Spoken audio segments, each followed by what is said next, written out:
Yang mana Nabi Sulaiman ini Allah rakamkan dalam Quran, sifat Nabi Sulaiman ini adalah awwab. Cuba sebut. Awwab. Awwab ini maknanya orang yang kembali. Maknanya bila dia melakukan sedikit keterlanjuran, dia kembali ke pangkal jalan balik. Oh ustaz, Nabi-Nabi pun buat silap? Jawapannya ya, Nabi pun ada buat silap. Tapi para Nabi ni dia punya silap tak sampai maksiat. Kita dalam silap maksiat pula tu. Dia punya silap ni benda teknikal saja yang tidak membabitkan soal kemurkaan Allah, tidak maksiat dan sebagainya. Nabi Sulaiman pernah satu ketika menyaksikan pertunjukan kuda macam tu ya. Tengok pertunjukan kuda pula banyak terlepas apa? Setengah ulama kata Nabi Sulaiman terlepas sembahyang asar. Bukan sengaja, tak sengaja, terlepas sembahyang asar. Ada yang mengatakan Nabi Sulaiman ni terlepas daripada zikir petang. Dia macam kita kan ada zikir kita lepas subuh, maksurat tu lah, lepas subuh, lepas asar kan ada zikir-zikir dia tu. Sama macam Nabi Sulaiman, dia ada zikir amalan dia. Dia kerana sibuk sangat asyik tengok kuda tu, terlepas daripada ibadah yang biasa dia buat. Cepat-cepat Nabi Sulaiman minta ampun dan bertaubat kembali pada Allah Subhanahu Wa Taala. Ini sangat hebat tuan-tuan. Dia maknanya kita ni dalam hidup, dan dalam ayat tersebut Allah ceritakan Nabi Sulaiman punya rasa menyesal, disembelihnya habis semua kuda tu. Setelah dia tahu dia, ya Allah, ini semua kuda ni punya pasal aku jadi asyik dan lalai. Sembelih habis semua kuda tu. Power. Tuan-tuan kalau boleh buat macam tu power lah. Tengok TV terlepas maghrib, isyak lah, esok usung TV nak lempar ke sungai. Kawan tanya, pasal apa ni? Kau tahu tak TV dia punya pasal aku terlepas maghrib. Oh power. Saya ingat hari-hari kena lempar ke sungai TV tu. Pasal hari-hari lewat tengok drama lah semua tuan-tuan. Ya Allah, Nabi Sulaiman ni yang sangat kita kagum dan kita rasa terharu sekali ialah Nabi Sulaiman ni dia dalam bab taubat dia tidak tangguh-tangguh. Ketika dia buat sedikit silap itu terus dia taubat pada Allah Subhanahu Wa Taala. Setengah orang kan kalau dia nak taubat dia banyak tunggulah. Dia tunggu macam-macam lah. Dia tunggu ma'al hijrah lah, tunggu Maulidur Rasul lah, tunggu malam ni 10 Syakban lah, tunggu Ramadan tahun depan, tunggu pencen baru nak. Allah, belum tentu hidup. Tu ceritanya. Dia jangan lambat-lambat. Pasal taubat ni dia kena disegerakan, kena ingat sentiasa. Baik itu pernah satu ketika dalam hidup Nabi Muhammad sallallahu alaihi wasallam, baginda Nabi pernah didatangi oleh satu orang anak muda. Kisah ni diceritakan oleh Al-Qamah. Al-Qamah cerita ada satu orang budak lelaki ni dia jumpa Nabi.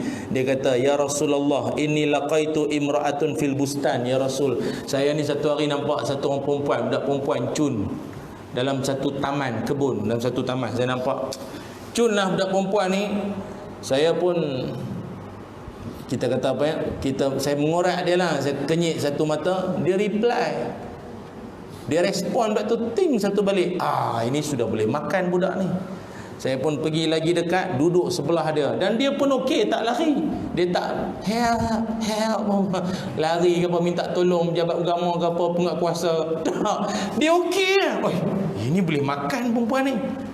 Dan saya duduk lagi rapat dengan dia, dan saya pun tak boleh tahan. Saya peluk dia. Walaupun saya peluk dia, wa inni lam ujami'uha, akan tetapi saya tidaklah jima dengan dia, sekadar ringan-ringan saja. Cium-cium sajalah. Kita kata apa ya, ringan-ringan je lah, peluk-peluk ya, tak sampai berzina tu. Jadi macam mana ya Rasulullah, saya nak taubat ni, nak kembali pakai jalan. Hebat ya. Maknanya tuan-tuan, gejala sosial ni bukan zaman sekarang. Nabi tengah hidup pun ada dah puak-puak perangai macam ni pun ada. Lalu Nabi pun tunggu wahyu, sampai wahyu daripada Allah. Surah Hud ayat 114. Surah Hud ayat 114, Allah Ta'ala berfirman, Allah Ta'ala suruh supaya berbuat baik. Innal hasanat yuzhibna sayyiat. Turun ayat.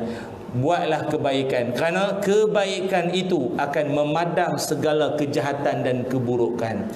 Lalu Nabi pun bagi tahu murid tu, wahyu dah turun, kau balik buat baik, kau taubat minta ampun pada Allah, lepas tu kau iringi kau punya taubat dengan berbuat baik. Pergilah sedekah ke, buat amal jariah, tolong bersih surau ke, vacuum ke apa, kau tolong mana-mana orang susah, bantuan banjir ke mana kan.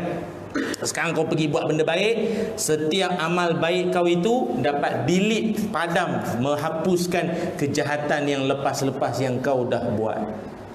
Anak muda tu pun rasa tenang hati pasal dah dapat cara. Pasal dia takut taubat Nabi Muhammad SAW ini begitu. Kalau taubat zaman Nabi Musa, bunuh diri. Itu kan dia cerita dalam surah Al-Baqarah kan, taubat zaman Nabi Musa, cara dia bunuh diri. Oh letih, bunuh diri tuan-tuan, tak baloi pula curi selipar kan, kena bunuh diri. Tapi tak apalah, tu syariat dulu. Nabi kita ini begitu. Ya Allah tuan-tuan, agama rahmat kan, agama kasih sayang. Allah Ta'ala suruh apa? Kau buatlah benda baik, kau minta ampun pada Allah, buat benda baik. Benda baik itu memadam kejahatan-kejahatan yang lain. Cuma pada sisi Nabi ketika itu ada Sayyidina Umar. Sayyidina Umar bila dengar Nabi bagi nasihat macam tu, dia kata, ya Rasulullah, minta maaf celah lah, takkan macam tu penyelesaiannya. Budak tu cium anak dara orang, betul suruh pergi buat benda baik. Lepas ni bercambah banyak gejala sosial. Lepas ni cium anak dara orang, pergi buat benda baik, senang banyak macam tu. Nabi pun kata, ini wahyu, Allah punya perintah, bukan aku. Sayyidina Umar kan, dia tegas sikit, kalau boleh nak, kalau boleh penjara, pancung tu lah. Allah Ta'ala kan, walaupun macam-macam perangai tak senonoh kita buat, Allah Ta'ala suruh itu kan. Apa dia? Iaitu bertaubat padanya dan berbuat baiklah kita. Sebab itu tuan-tuan, kalau selama hidup ada buat benda tak baik dengan orang, kena minta maaf balik dengan orang tersebut. Kalau ustaz dia pun dah meninggal kan, berbuat baiklah dengan ahli keluarga dia. Ahli keluarga dia pun meninggal Ustaz. Sebab dia orang naik satu bah,